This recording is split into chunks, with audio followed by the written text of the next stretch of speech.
तारीख डिक्लेअर झाली. आजपासून एकानेही थांबायचं नाही. तुम्हाला गावागावात जायला संधी आहे, मराठ्यांसमोर जायला संधी आहे.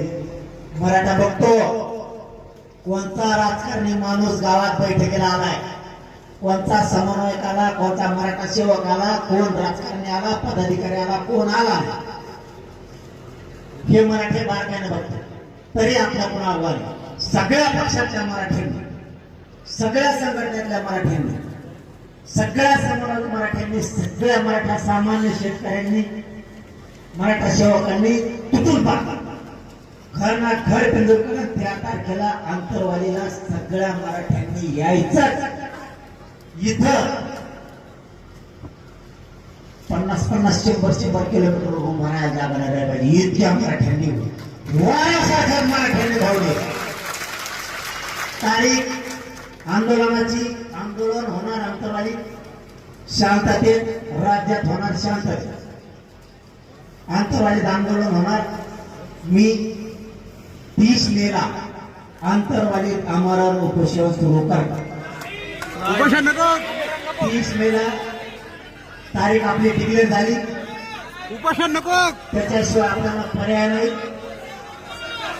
30 जूनला उपोषण नको,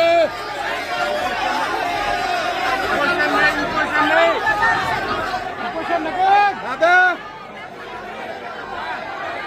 उपोषण नाही दादा, उपोषण नको,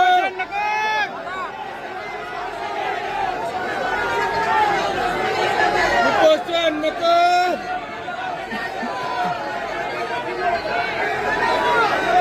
अरे उपोषणाशिवाय पर्याय नाही. येत नाही का?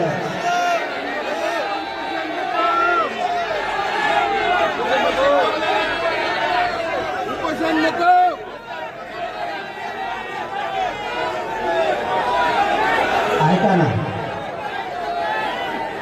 ऐका ना, उपोषणाशिवाय पर्यायच नाही आपल्याला. ऐका तुम्ही,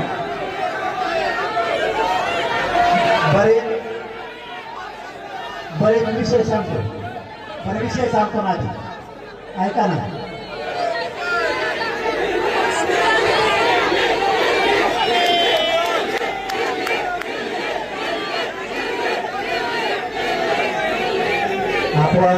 आपण एक काम करू. ऐका, सगळे खाली बसा ना, खाली बसा. 2 मिनिटं खाली बसा. अरे मुंबईला बी जाऊ, काय देणार करतो मी. मुंबई पुन्हा पॅक करू आपण, म्हणजे काही.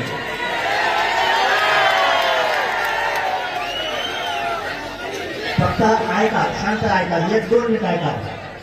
आपल्याला याच्यासाठी करायचंय, मला शांततेची भूमिका लागते. 1 मिनिट ऐका फक्त, 1 मिनिट ऐका फक्त. पुन्हा तुमचं ऐकून घेतो, मग पाच का तुम्ही